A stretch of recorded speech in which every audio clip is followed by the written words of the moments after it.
Okay, so welcome to Sean, and thank you very much for agreeing to speak to me this evening. I'd like to welcome you to my own YouTube channel, which is uh, really amusing for me, and I really appreciate that you're here with us. Hi. Hi, no, you're welcome. Thanks for having me. So you're joining us from London, hmm but obviously in a really quite a bizarre virtual world. We're obviously doing everything via Zoom. Um, I'm just going to launch straight into a question about the kind of the digital life of a photographer who's also a filmmaker. Um, Mm. how did you transition from being a photographer into being a videographer or somebody who wants to put so much work out onto YouTube? It was actually the other way around for me. I started in video first. So when I was living back in South Africa, I used to work for the church there, and I started doing little videos on the side of church work to make a bit of extra money. And that was before. I mean, I'd always been interested in photography, but I hadn't made any money, and it was really just a hobby on the side. And then video was the first thing I did, little corporate training videos and some wedding stuff as well, just to kind of subsidize income. And then when I left the church and had to sort of start again, that was when I sort of decided to sort of mix it all into one and maybe focus a little bit more on the photography. So it was kind of video first, then photography, and then coming back to video years later to kind of roll it in. But YouTube specifically, I think I started because I like anybody, I think I was trying to work out on the purely like mercenary side. I was trying to work out how do I build a little bit of a name for myself. Maybe that would help bring work in, which by the way, it absolutely didn't, but we can get into that. But that was the hope. And I did like a little series of how to shoot large products in a studio, and because that was my day job at the time, was shooting big sofas and dining sets and stuff. And I did this 3-part series, put it out on YouTube, and it did all right, but I didn't really connect with my own videos. Like, I didn't really like them. They were very dry tutorials, and it wasn't what I wanted to do. So I kind of abandoned it, and then only came back to it years later. Well, probably about 18 months later, where I did another video that was going to Snowdonia to go and try landscape photography, which is not my thing at all. Um, and made a little film about that trip, and that did much better, and it felt more like the things I wanted to talk about the creative journey and how messy it can be. So that kind of kick-started the channel as most people know it today. And when you're speaking in your videos, you're always so eloquent. It's something that when I'm talking to students, I sometimes have a real challenge getting students to see that when they feel themselves to be visual artists, they very Mm, often don't want to either talk or write about what they do. But how would you mm. advise somebody who is a student of photography, particularly, how they can get better at using word-based language to help support their meaning in their work? I mean, the obvious answer is read a lot. I think you have to read. I did a course on masterclass.com. It's like an online learning platform, and one of the courses is by a filmmaker I love named Werner Herzog, and he produces a lot of documentaries. And in the very first episode, he says that the biggest piece of advice he gives to any filmmaker is to read a lot. Read, read, read, read, read. And he says get as many books as you can and just devour as much as you can, because not only does it teach you about language and the power of communication, if you read the right books, it also teaches you how to see better as well. So he prescribes a book called The Peregrine, which is a fairly obscure book about a guy in Essex who I want to say like the 60s maybe, who just wrote about peregrine falcons flying around, which you wouldn't think automatically is like a book to prescribe to filmmakers as the only book for the course. But he says, if you can learn to describe peregrine falcons the way this guy writes about them, you would be able to make a film about them. And I would say you would be able to take photographs about them, because it's teaching you how to notice details and then describe. And all of it, like filmmaking, photography, writing, speaking, it's all language, really. And I think just saying that I'm only going to focus on the visual language and stay quiet, I understand that. I mean, I'm an introvert. I don't like talking in public.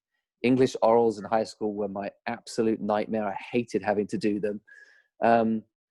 But I In my case, the reason I taught myself to do that was because I did go and work for the church. And obviously I knew if I wanted to do that at the start, even though I was terrified of public speaking, I had to get good at it, because I would be standing up in front of groups of people and speaking every Sunday night or every Friday or whatever it was.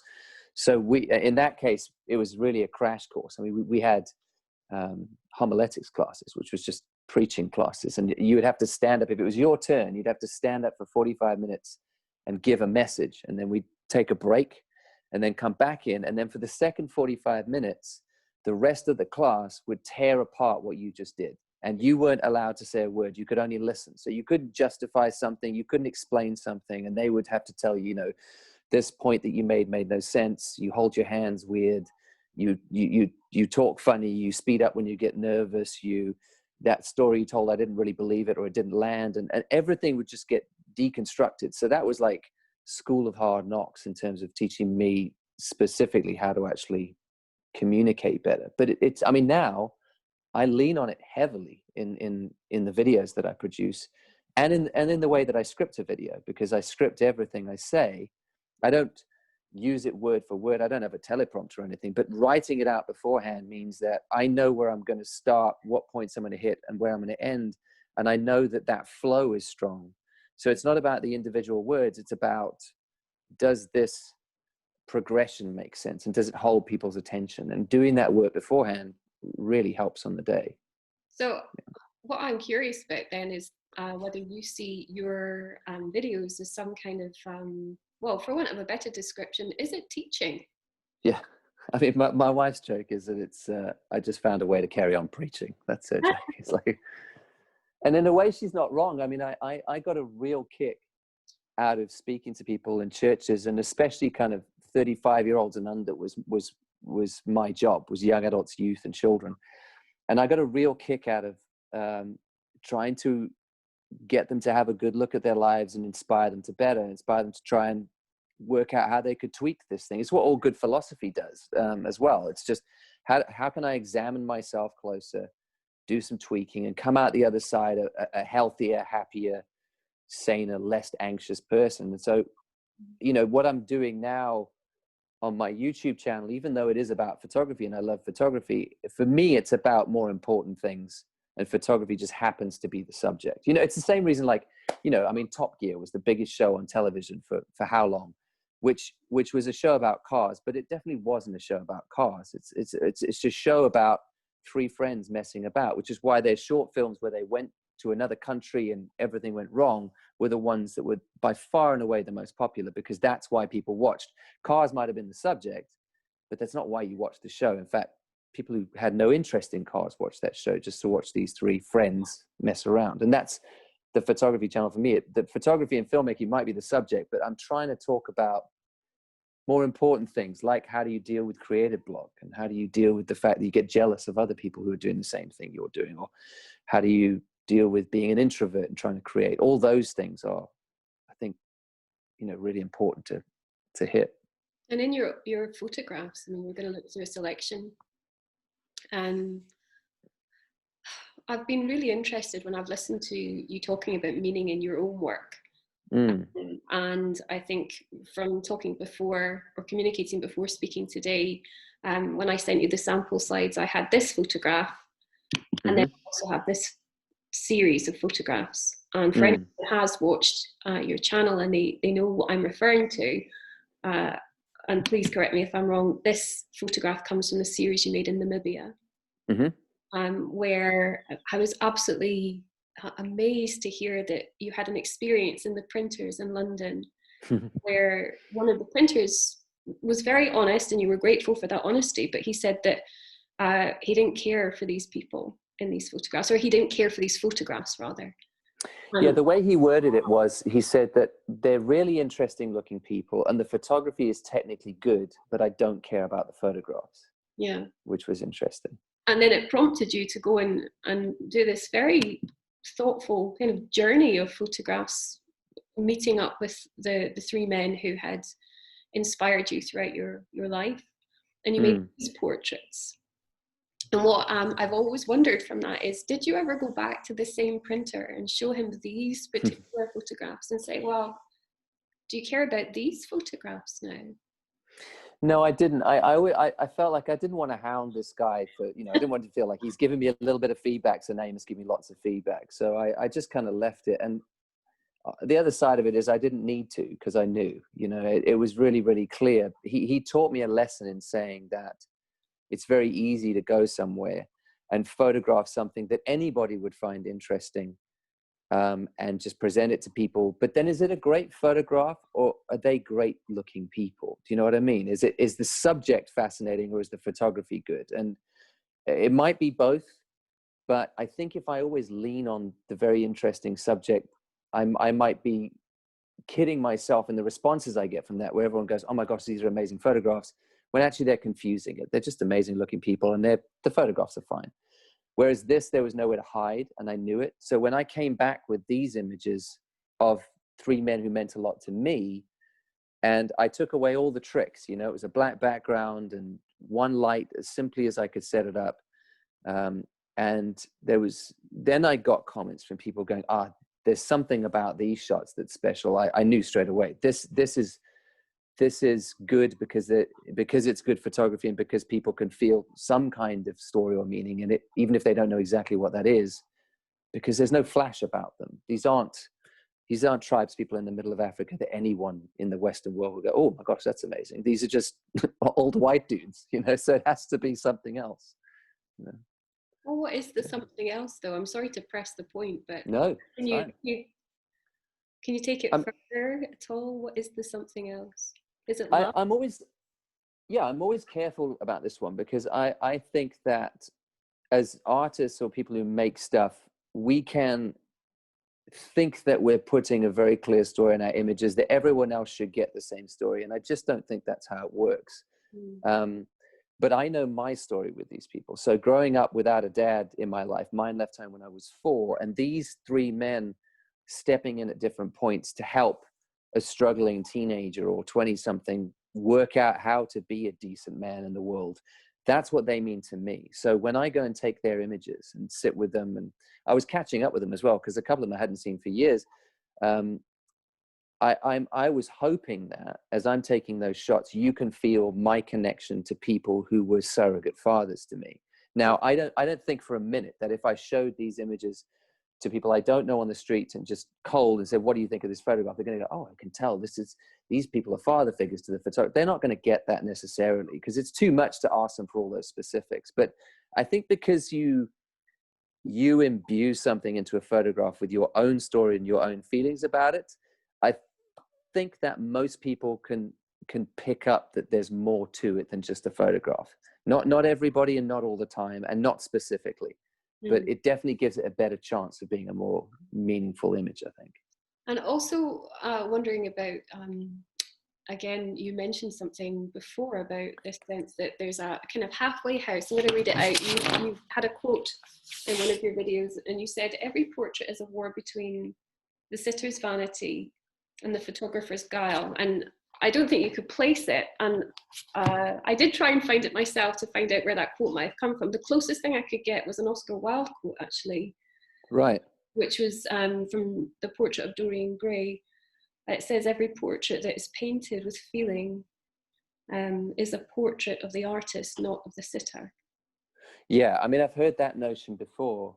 I'd love to take credit for that quote, because I think it's an absolute banger of a quote, but I don't think I wrote it. I mean, I can't remember, it was so long ago writing that script. And it might have been one of those things that I'd written down and come back to and thought I wrote it down as a quote, but didn't do it. But I've looked high and low for where that quote comes from, and I can't find it either.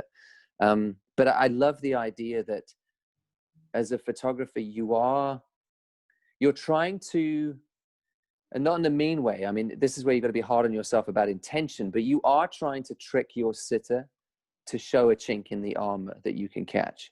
Because anyone who walks in front of a camera, especially if you're setting up things like lights and you're not used to being in front of it, is going to clam up a little, and you're going to have to try and draw them out somehow. And there are images that that you can take where you can feel that it's an honest moment with somebody rather than a posed moment. And I find that's easier to do actually with people who aren't used to being in front of a camera, because the people I always fail, and I fail often at this, but the people I always fail at doing this with are models and actors, because they're so used to being in front of a camera. They can, over an hour shoot, they can hold that image of who they want to portray to you. They can keep the armor up the whole time. They're used to doing it. They know how to do it. And to get through that armor is very, very difficult. But someone who maybe steps in front and isn't as used to being there, you can hopefully relax them to that state, because they're not really that sure about what a good or bad pose is anyway. So they might as well trust you and sort of lead into it. But that's always the goal. I find this really interesting though, because again, I'm coming back to these two particular slides. I mean, the directs there, for example, of this person, this character. Is there anything of you at all here? No, not really. If I'm honest, I think you see the thing about the Himba as well, and I've talked about this elsewhere, but like the reason these shots and taking these photographs was interesting because they had no sort of concept of a photo shoot. So the approach that I took, I didn't want to go in and sort of just get in people's faces and take photographs. So I had a fixer who's my translator as well, and she was from the village, and she went around and said, listen, this guy has asked if he can come and take photographs. He's going to set up, I told her to let them know I'd set up on the side, and if they would like photographs, they could come to me and get a photograph, and I would print it out and send it back to them. So that's the approach I took. I didn't go to them and ask. They came to me because they knew I was offering if they'd like it, which felt more comfortable. And I take the photograph each time, and after one shot, they just walk away because I said I take your photograph and I must be done because I did it, you know. And I can't stop them and through a translate. No, I need to take like a few more. So I just took it on as a challenge when I realized this is how it was going to be. I went, I've got to get this first time every time, and I was really lucky in that. There's something about, I don't know if it's like Western culture, but we are so guarded and we're so armored up all the time that it does take that time to break through with us. And we're so aware of photographs and images and what they do. Whereas in this village, there wasn't that to get through. There wasn't the same suspicion or anxiety. It was really just people who just stood up in front of that camera and just gave me the most open and honest stare and let me take the shot and walk off. I'm still kind of circling on this a little bit, so forgive me if I'm being long-winded. No. When I look at this photograph, I don't get the sense really of the photographer either. No. But I do get the sense of this person. Yeah. Now, I know we've talked about it and you've made a video about it, a couple of videos in which these feature. Yeah. I get the impression now of both the sitter and the photographer. Mm-hmm. And I wonder if it's problematic for the photographer that there's none of the photographer. So as an image in its own right, an image of a person who's not the photographer, this is so strikingly beautiful. It's profound in its communication of another person. And yes, there's a sense of communication of another person here, but there's so much story in these that the story belongs to you. Mm-hmm. Is there its own problem there? You see, I'm very careful about telling other photographers the way to do it or not do it. So I think both of these sets of images have their place and are their own thing. So if I give you another example, so I'm busy putting together a video which will probably go out this weekend on Tish Murtha's work, if you know Tish Murtha, who was a documentary photographer in Newcastle in the late 70s, early 80s especially. And I hear a lot of people say that documentary photography, it should be reportage. You shouldn't affect the scene. You should be a fly on the wall and sort of capture what's going on, and because you're trying to capture life as it's happening without you. But that's not at all what Tish did. She was with the same people all the time. She was out there on the streets for hours and hours and hours, and she was a rich part of that story, and you could feel it in those images. But that's not to say she's right and people who want to do the more distance reportage are wrong. They're just different disciplines. And I'd say the same for portraits. I think you can put yourself in images and elevate them to something different, and that's great if that's what you want to do. You just have to be aware that that's happening, and it needs to be on purpose. Or you could take the sort of images I took in Namibia, which might fit more in that kind of sort of Steve McCurry genre, where you're sort of traveling around and getting images of people. But I don't get a sense of Steve McCurry in his shots either. Yeah. just photographs of really interesting people, and both are valid.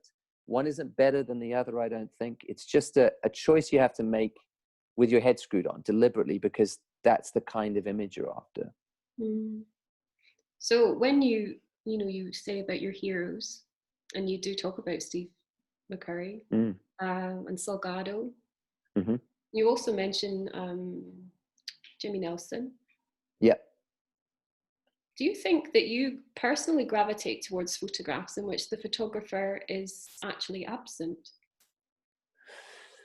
Um,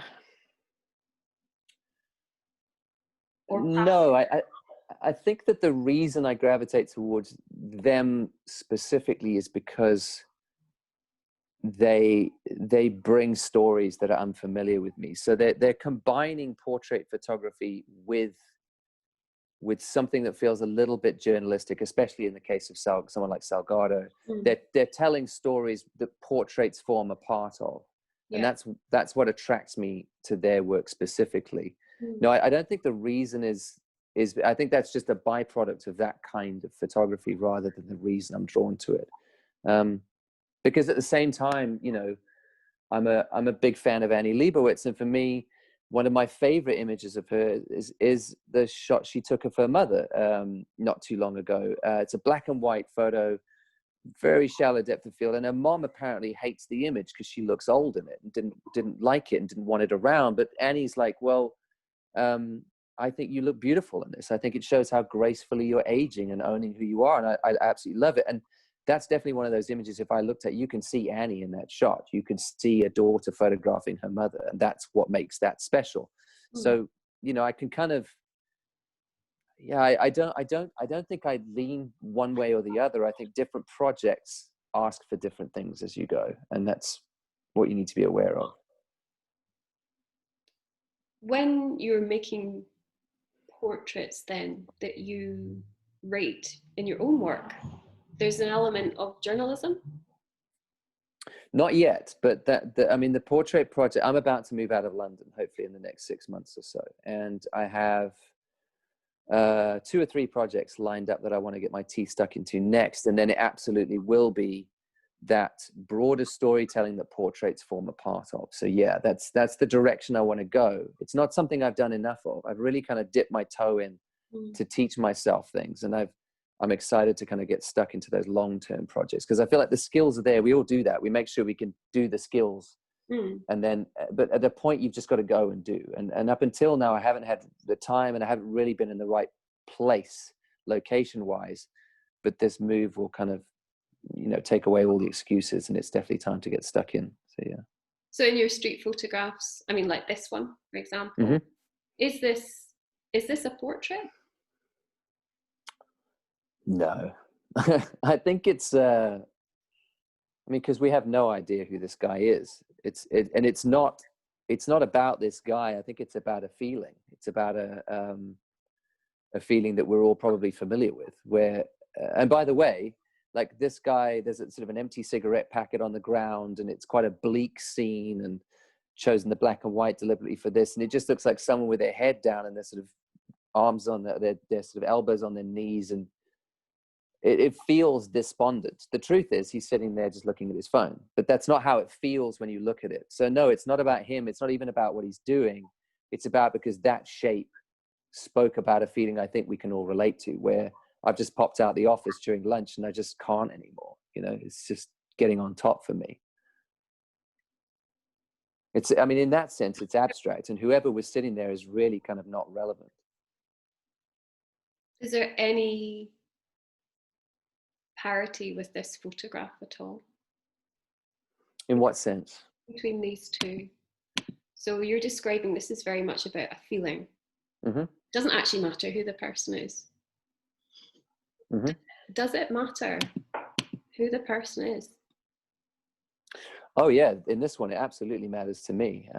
It's this is very different. This is, I mean, to me, when I took this image, there was, combined with that openness I was talking about, there's also an incredible strength in this shot and who she is as a person. You don't know her name. You might not understand her culture. I mean, I obviously understand quite a bit, having grown up in Africa, and also having spent a little bit of time with the tribe and with the fixer, and her explaining a ton of their culture as a tribe. But yeah, I mean, for me, this absolutely matters who she is. This isn't just a feeling or abstract. This is a portrait of a very strong female character from another part of the world that you might never visit, but it's a universal idea as well. But yeah, who she is as an individual matters. Yeah. With these, go back to this image again, the feeling, the feeling, what he's actually doing. You said he's on his phone. We don't know that, but the slump, the slouch, Yeah. it's so evocative, isn't it? We all know that pose. We all know that position. If not because we've done it ourselves, because we've seen people do it, we know what it's about. But this person, is the sense of person in your work a driving force?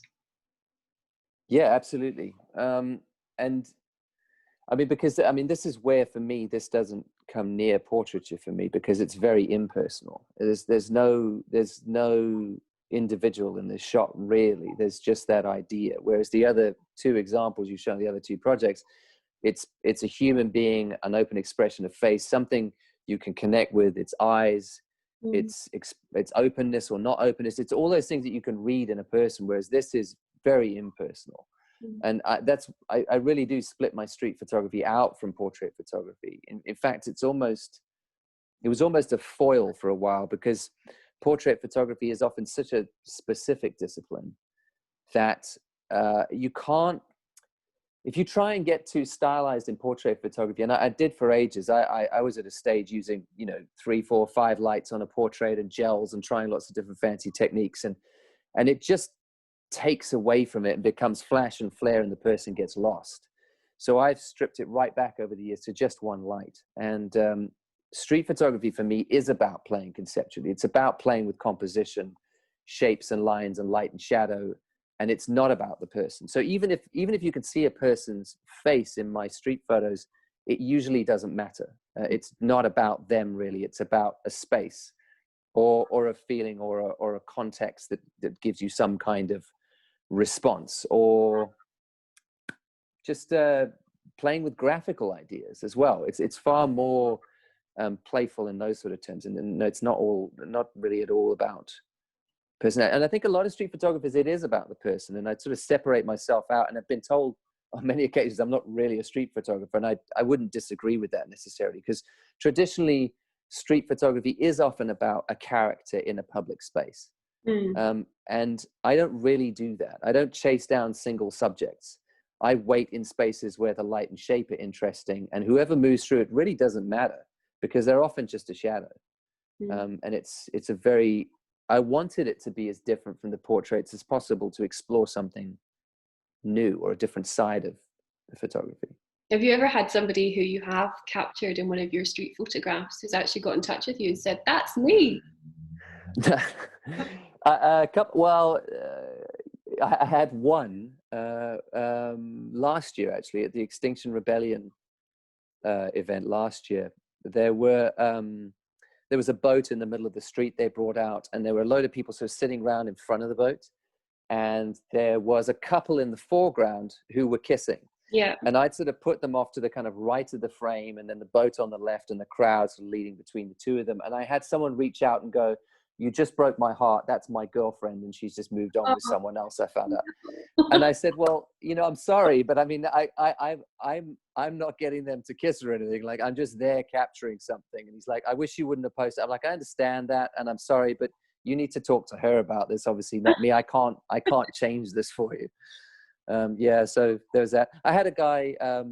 I was at London, the London Museum of London, a few months back, and they've got the roundabout there with the sort of tall brick structure, and there's a bit of a ramp that goes up to the wall, and there were guys who were on scooters who were ramping up the wall and across, and I was taking photographs of them sort of moving through the shadows there, and I took a photograph of a guy, and he's apparently like some well-known scooter trick guy. So I had some of his fans go, "Oh, that's so and so," and I'm like, "Well, do you want me to tag you?" And he's like, "Yes, please." So I tagged, and it's nice to kind of meet people that way. You're just kind of out and about, and then you've got someone's photograph.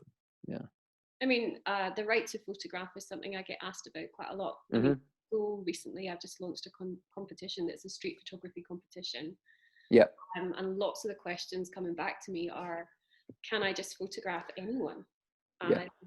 And I mean, obviously, I mean, my students are still very young. Yeah. So I always say that, you mustn't ever photograph other children if there's a chance that we're going to put it on our website or on our social media Hmm. channels. And likewise, you mustn't ever photograph somebody where it puts you or them in danger. So there Yeah. are those kinds of kind of etiquette things about photographing. But for you, I mean, what is the right to photograph? I don't. I mean, I did a video on the same sort of thing about, what's the legality around street photography and what are the ethics around it, and put those two in the same video, because I think they're two different things. And Mhm. you might be able to take a photograph legally, but in terms of your own ethics, it might not. It might not pass the test. And that I think, whereas the legality of street photography is a very cut and dry, well, I say it's very cut and dry. It can be quite confusing, but generally speaking, yes, you can legally take photographs of somebody if they're in public, as long as you're not using them for commercial use. And that doesn't mean you can't sell your own work as art. That doesn't count. Commercial use basically means that you're not using it to advertise for a brand or service for a third party. So I can't take a street photograph I take and put it on a billboard for hemorrhoid cream, because someone's going to be horrified. I can't do that. It's not fair. I need their permission. But if I'm doing it as my own art, I can absolutely put that in books I sell, or sell prints of that work without their permission, because it falls under artistic license. So, I mean, that's the straightforward legal side of it, generally speaking. And if you're in any doubt, ask someone who knows the law. Mm. But then I think you have to be hard on yourself about the ethics of it. So even though legally I might be able to take photographs of children in public, I never do, because for me, that's not fair. These are vulnerable people, and I don't want to take advantage of a situation like that. But that's my choice for me. I don't ever want to have photographs that feel like I might be leering at women in any way, because that's a line I draw for myself. I'm not going to judge other photographers who do it. That's absolutely, I mean, they have to live with their decisions and what they put out there. But for me, that's not okay. And I think all these decisions you have to make for yourself about, you might have the right to take a photograph, but can you stand behind your intention for taking the photograph and sharing it on top of your legal right? I think is really important to have both. I mean, have Yeah. you ever taken a photograph that you have been enormously proud of or happy with rather, and then had to keep it back from public consumption? Um, I mean, I shoot very kind of fast and loose on the street anyway, especially with the little Ricoh cameras I use. So I have come across situations where, especially if somebody who might be homeless is doing something very interesting in the street, I might grab that photograph. I will never share it, because I just don't think it's fair to share a photograph of someone in a vulnerable position like that. But I keep that photograph for me because I think it should be taken. And I think I might learn something by taking it. But there's a difference between taking an image for me and taking an image to publicize it or share it or sell it even for myself. And that's kind of a hard line. So yeah, there have been occasions where um, I've taken images that, yes, I'm proud of or happy with, but no, I wouldn't share them with the rest of the world, really. And have you ever shared a photograph that you then really regretted sharing? Um, No, I don't think so. Nothing comes to mind. And I think, again, because if you look at the work I do out on the street, it is so abstract that it's not really controversial stuff. Hmm. Um, I don't have to second guess too much. So no, I haven't. I've regretted it because the quality wasn't up to what I wanted, but not in terms of the content of the image. No, Hmm. no. Okay. I mean, I'm also just very curious that in your position as somebody who's, got a huge subscriber following, you've got lots of followers on Instagram. I mean, I would say that you do have a huge responsibility to be very moral in the decision about what you choose to show. But Yeah. that's me. What do you think about that? I don't necessarily agree. I think I have a responsibility to my own ethics and morality. But if you believe that I have a responsibility, a moral responsibility, I'm assuming what you mean is I have a responsibility to work by your ethical code. And a lot of people will do that. They'll get hold of you and say, hey, we think you should act in such and such a way, but they will all disagree with each other. So I have lots of people who will tell me, this is a terrible photo to post. And other people go, this is brilliant. And then the next photo, it'll be the other way around. You shouldn't post that. This isn't fair. And other people saying you should. There's no ways I can live by other people's ethical codes. And when I hear the kind of responsibility argument, and I do hear it every now and again. I mean, for example, I'll give you an example. So on a YouTube video I did a while back, I was very honest about the fact, and I sort of challenged the notion that hard work automatically equals success, because I don't believe that. I think that just because you work very, very hard, and I use myself as an example, I worked very, very hard as a photographer for years. And for a lot of that, I waited tables. I didn't see success. And I'm still not a successful photographer. You're talking to me probably because I have a YouTube channel. I'm not hired by big clients. I don't get a ton of photography work. That's not really how it works, even though I've worked really, really hard at it. And I got pushed back exactly the same argument, saying, you shouldn't be saying this, because I think you have a responsibility to encourage young people and tell them that their work and their hard work is going to see fruits in the long run. Now, if I listen to what that person thinks my responsibility is, I compromise what I actually believe in my own voice. So I have to shut it all off and go, I understand other people might have expectations of what they think I should be doing, but I really don't care. I have to stick to what I believe in, or I'll be pulled all over the place and make an absolute mess. And then it's my job to make sure that I'm being ethical with the work that I put out there. I'm sticking by my own morality, because I'm the only one who has to live with my decisions at the end of the day about what I've done and what I've said. And I'm harder on myself than anyone, I think. Not that everyone's going to agree with every choice I make, but I don't really care, because it would make an absolute dog's breakfast if I was led by that. Mm. Often I read the comments underneath your YouTube videos. And actually, I think that's a really interesting exercise for somebody who's not the person who's making the video. Mm-hmm. Mm-hmm. Get more of a sense of how, you're perceived. In preparation for doing the interview with you today, I spent some time again looking at the comments that people are leaving. You have a really, really quite a devoted fan base, and I think it's very humble of you actually to say that you're not kind of like a well-known or well-regarded photographer as such. You're more a well-known YouTube personality. Well, I mean, let's be honest, like there's great photographers. Like if we talk about a Salgado or an Annie Leibovitz, those are great photographers because they've done great photography over many, many years. I haven't done great photography. And like, I think the street photography I do, even in my own mind, is a little bit disposable. It's not a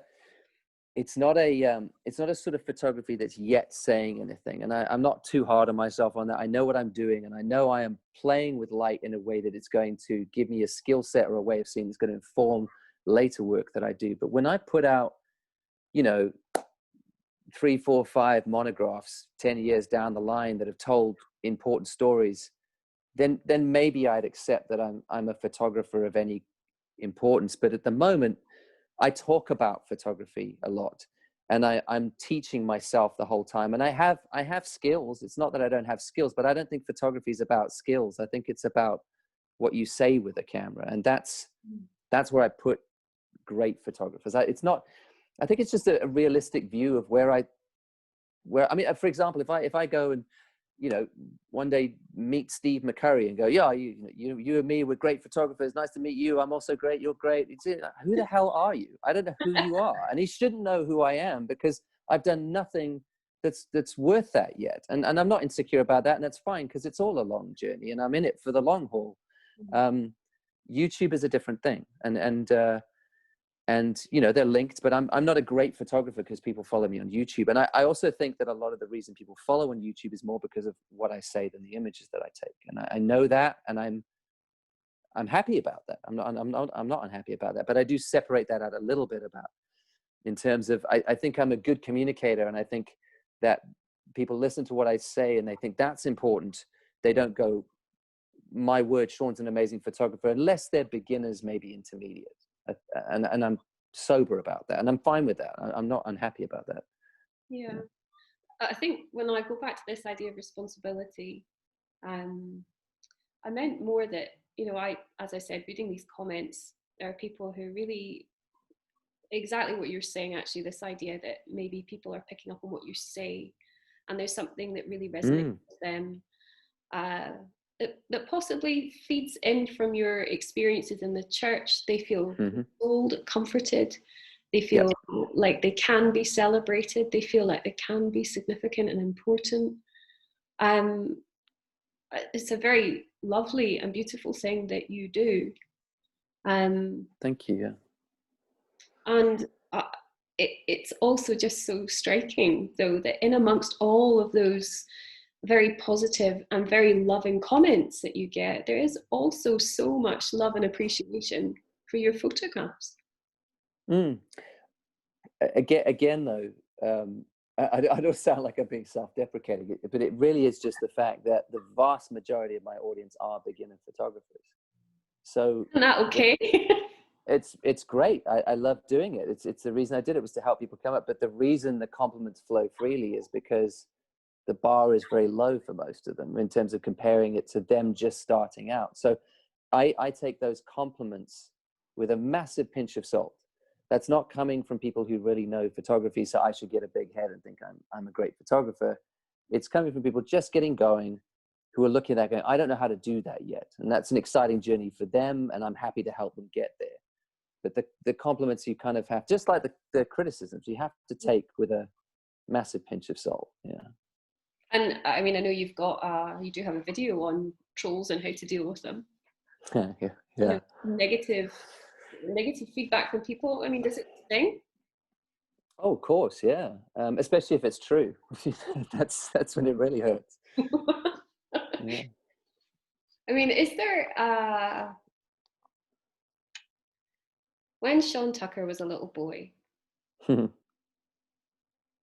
did he think, one day I shall be a photographer? No, no. I mean, I went through a few different things.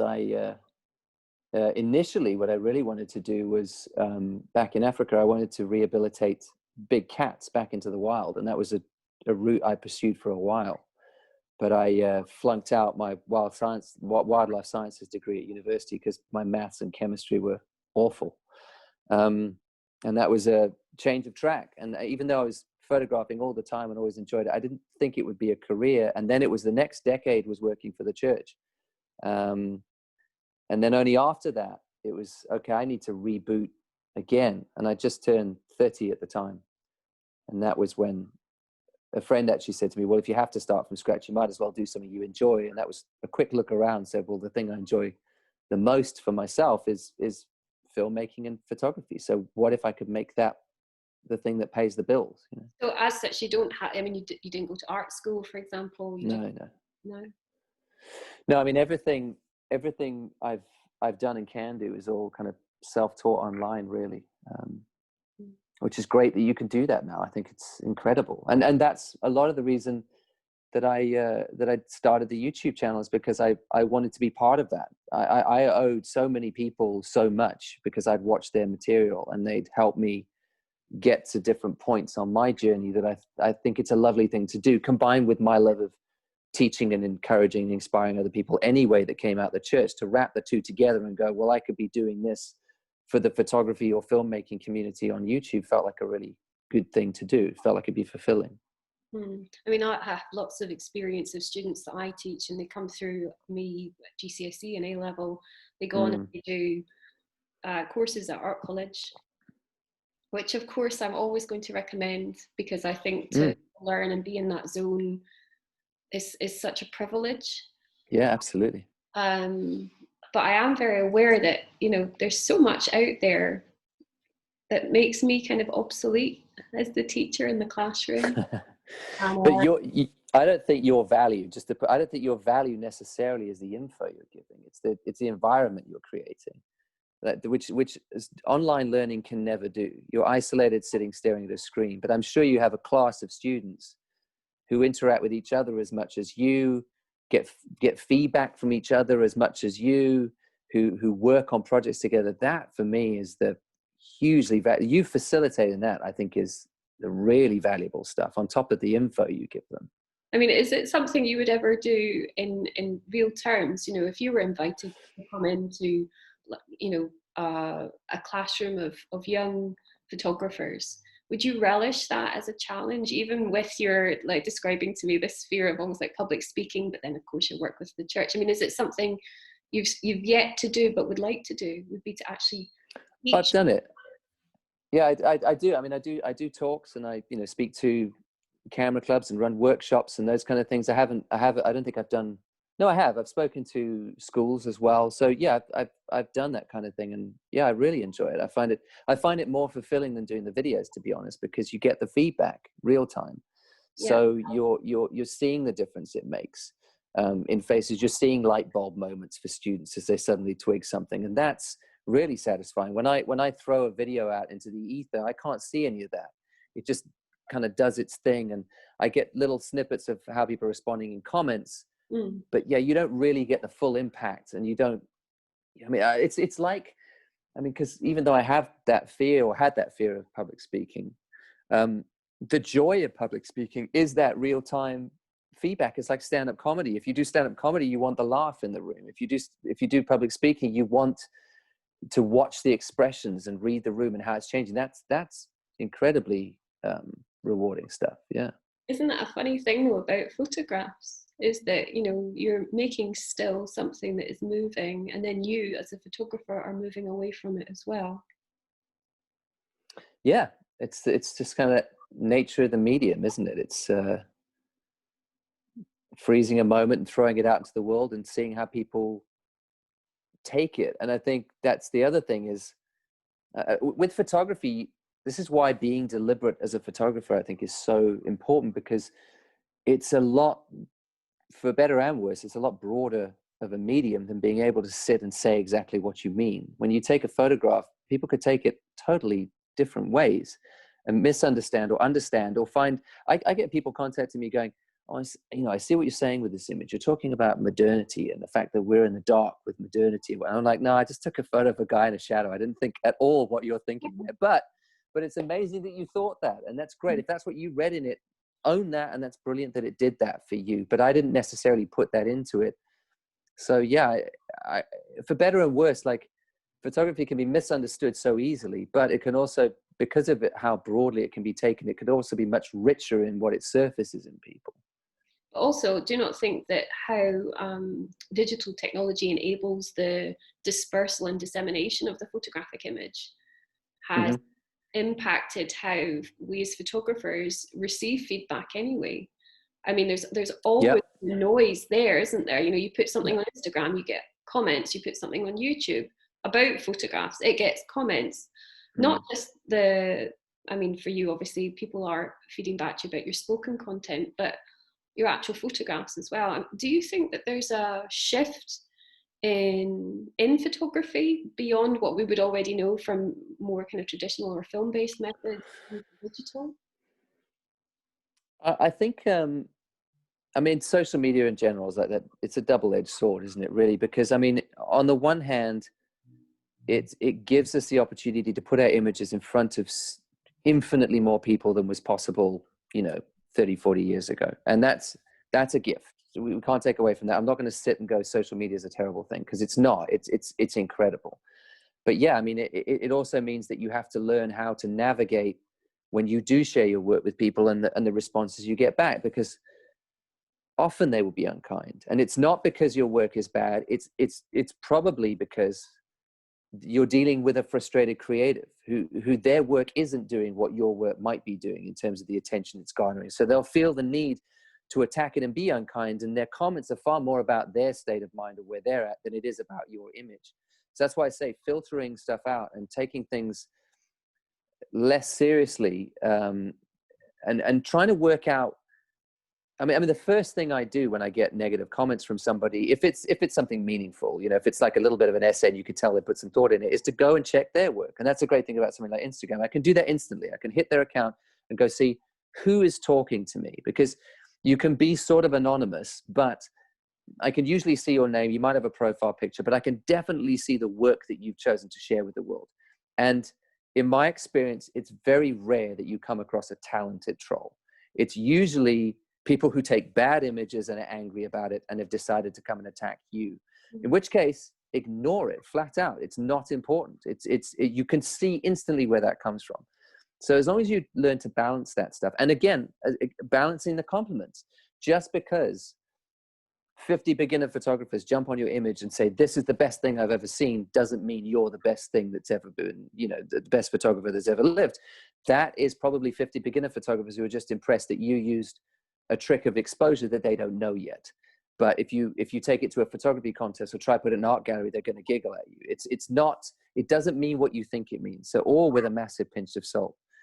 But yeah, and in terms of like consuming, it does stuff to us as well, because we've got so much imagery in front of us every day that I think it's now on us to be deliberate about what we consume. So you can just have a messy Instagram feed of everyone's, you know, lunch and photos of puppies and dogs and whatever. You can have that. But if you're a serious photographer and want to spend time with quality images, then it's time to curate your feed and kick off all the junk and fill it with photographers you find inspiring. And less is more. Just fill it with 40 photographers who you really respect, who are posting images that are teaching you things as you look at them.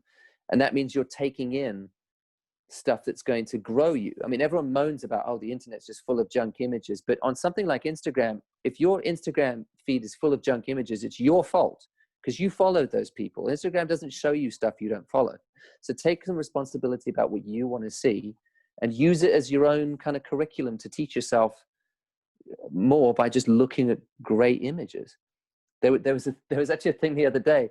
I can't remember who said it. It was a podcast I was listening to. Someone was like, he thinks that you should have to pay $1 to post an image, because then people will be much more thoughtful about the images they choose to post. If it costs us something, instead of the fact that you can post absolutely anything, and we do, and it's just it becomes that meaningless thing we talk about. So I've been looking up I'm about to buy a new lens, and I was trying to look for images that showed kind of what this lens did at that focal length with different depth of fields. And I went on Flickr River, which is sometimes a good thing. It's sort of an offshoot of Flickr, and you can search by tags and stuff.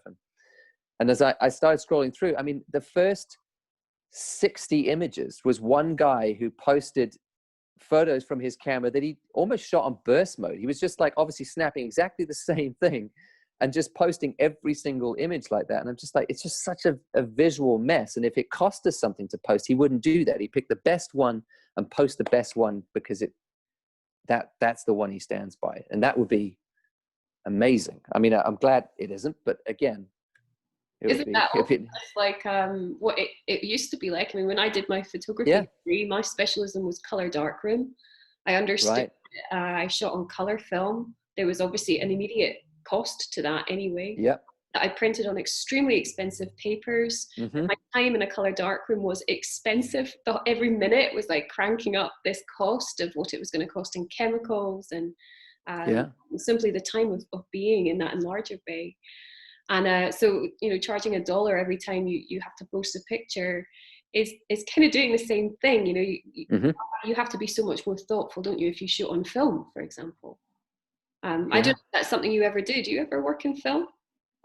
I do. I put a series out this year on sort of shooting, developing film, scanning, everything else, just to sort of put it out there. Yeah, I do it more for me at the moment. It's not a part of anything I do commercially ever, but I do like the process. But and I take your point. You're absolutely right. Every image I take on that, I've got a Fuji GW690 version 2, which is a 6:9 medium format camera. So a beautiful big negative, but you only get 8 shots a roll. So you do have to think about it. I've only got 8 shots in this camera. I have to make each one count. But I also think that we shouldn't use that as an excuse, because I hear film photographers going, well, film is better because it makes you think more about the shots. A little bit of self-discipline as digital photographers, and we can do exactly the same. We shouldn't use the tool as the excuse. We should just push ourselves to be more deliberate about the images we post and work on. And I mean, that's just a choice at the end of the day. It's not down to, it shouldn't be down to money. I think like the money idea is just because we have to force people to do it, because most people don't have the self-discipline. But as photographers, I think it's a good exercise to think more about it. According to Sean Tucker, what is the future of photography? Oh gosh, I don't know. It's such an exciting time now. I think everyone likes to focus, or it's kind of trendy to focus on how ubiquitous photography is and it being devalued because there's so much out there. But it's also true that photography has been democratized. It used to be something you had to be of a certain social standing or financial situation to be able to even afford to be a photographer. But now it's more accessible than ever, which means that we're uncovering amazing talent in communities that maybe didn't have the resources to do that now. And I think that's incredible. That's amazing. And I love that that's the case. I think it's brilliant. But yeah, I hope I hope the pendulum swings back with this stuff we're talking about now at some point, and we do kind of talk more about finding the value in photography and getting rid of a lot of the dross that sort of sits on the top, and getting back to what a valuable image actually is. I think it's going to be tricky for working photographers in the future. I mean, my dream was always to be like a traveling journalist photographer. I wanted to be Steve McCurry. Those jobs are just like hen's teeth now. They don't really hire for that anymore. It's all crowdsourced, or you have to take yourself on your own dime and try sell the images back, which is hugely risky. It's a lot more difficult now than it was. But again, the flip side is you can do your own thing and live on it. Like I'm doing that now.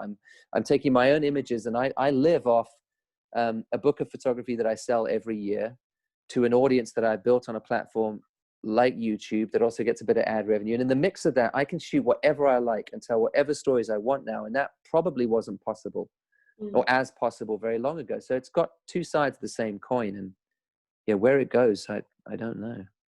It does lead me to this slide, which is our last slide. And I thought it was so amazing. When I came across this, I thought, wow, this is somebody doing something that, I know you're not the only person who's done this, but I thought it was fascinating that in lockdown, a street photographer or someone who's used to going outside to shoot is at home playing video games and still making photographic images up to a point about streets. Do you want to tell us a little bit about them? Yeah, this was almost by accident. When lockdown started in, was it March, late March, a friend of mine who's actually been in one of my videos, a guy named Andrei Vachik, who's a documentary photographer. He's taken himself to the front lines in Ukraine a couple of times to shoot there. He lives in Prague. And a friend of mine in the States, Jeffrey Sidoris, he runs a podcast called Process Driven with photographers, a great podcast. We were sitting on Red Dead Redemption 2. We all had the game, and we just thought it's a nice way to hang out. We're stuck at home. We can't go out for coffee with people, so let's do this. And Andre suddenly realized that there's a camera in the game, that you can actually take a camera out of your inventory and you can take photographs. So this was like, oh my gosh. So we were standing in a virtual field in the game, and the sun was setting. Because that's the thing about these games, is the light is always incredible. There's no time when the light doesn't look amazing. And it changes every 10 minutes because they compress a day down. So we're standing in this field, move a bit to the left and let me get a bit closer. And we're taking photographs of each other with these portraits, which then get saved on the hard drive of your PlayStation. And then we suddenly clicked, because Andre and I are both more street photographers. Like that's what we used to do in London together as an activity when he lived here. We thought, let's go to Saint-Denis, which is the town in the game, and let's do street photography. So we got on our horses and rode into, this sounds so ridiculous, into Saint-Denis, and we're like trying to work out how we do what we normally do. We chat like we normally go on a street photography mission together, and we're taking photographs like this. And it was just a fun thing to do. And then we started posting them. I didn't post them on my Instagram. I didn't want anyone to think they were actually, because at high resolution, they do look like photographs when you look on them on a kind of a platform like Instagram, where the resolution is limited anyway. And I didn't want anyone to confuse them with actual photography. So I just posted them not? as. Why didn't you want that? I think my Instagram account is about a specific thing, and I just didn't want to muddy the waters. It's a scrapbook of light and shadow on the streets, and if I did this, it would be something else as well. So I posted them as stories just to share them, and they got picked up. I mean, this is the frustrating thing about this image and images like this, is it got picked up by Wired magazine and a few others that suddenly jumped on this and thought this is a great story.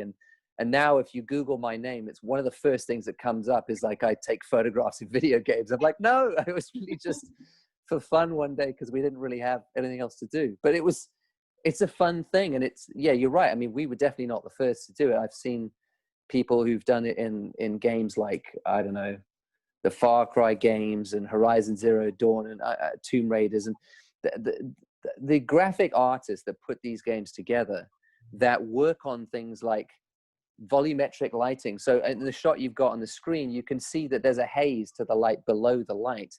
And that sort of falls off through the light. It gets deeper and sort of more misty as you go through. The way they're building that in, the way they're putting like little halations around the lights as if you're shooting through a ProMist filter or something, because that looks beautiful to our eyes and it's things we're used to seeing in films or cinema. Yeah. It just means that you can walk in and just line stuff up and take incredible looking stuff. And it's just a fun exercise. Yeah. I mean, I think, again, talking to students, there's a huge crossover between people who want to be game designers, people who want to be filmmakers, and people who also want to be photographers. I don't think it's any kind of coincidence that there's a particular focus on light, for example, in really successful game design. I think you're right. Yeah. I And mean, the other thing about this, though, the other reason I didn't post this to my Instagram is it's the same reason I wouldn't take a picture of street art on a wall and post it, because I feel like the credit should go to the street artist if I post that shot. If I take this shot, the credit goes to the game designer for that, not me as a photographer, because I didn't come across it. They knew that players would stand here and that would look amazing, and it's their shot that I captured behind the scenes. But does that bring us full circle to where we started, which is looking at people we don't know in photographs, and the presence of you as the photographer? It's kind of like, who takes the credit for any of this? When we're photographers, do we just give up credit, actually? Because everything we photograph somehow belongs to everybody or to somebody else. I mean, you could certainly see it that way. The only difference for me is, as a photographer in real life, you are faced with endless possibilities, and to sift through those to get to the image that you pre-visualized, you have to be a lot more deliberate. And especially when you're taking portraits, because you're creating light if you're shooting with strobes or lights. So you're creating that. You're not creating the human being in the shot or the face, but you're adding your decisions to it. Whereas this obviously is, I'm capturing a million decisions that game designers have made that I capture in 1 second. If I shoot a portrait, I'm building lighting on a human being and talking to them and interacting with them to draw out their personality. So I can take a lot more credit for creating that situation than I can for this one. But yeah, I mean, it's all on the same spectrum, isn't it? Yeah. And I think just to finish, in my notes when I was preparing to talk to you, I've written here, what currency is there in showing work online as opposed to showing work in a physical space? I mean, if you're talking about, I'll answer for me. Showing my work in a physical space is much more rewarding to me. It's a different level.